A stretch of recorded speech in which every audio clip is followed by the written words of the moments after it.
เอาตัวนี้เอาขนมปังจิ้มค่ะคุณแม่บ่ต้องหวีจิ้มเลยมันละลายง่ายจิ้มลงไปแล้วจิ้มลงไปจิ้มเอออ้ามแสงบ่มี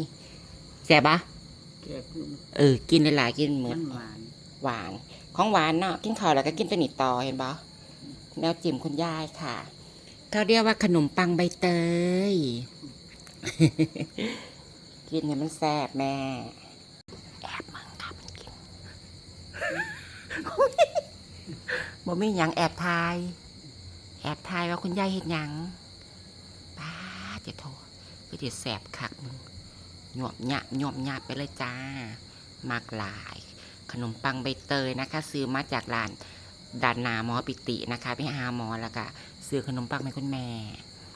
มากินข้าวแก้มๆบังหอยแซ่บแล้วปะเฮียมันสิเฮียมันสิเฮียแซ่บค่ะอ้ามมากหลาย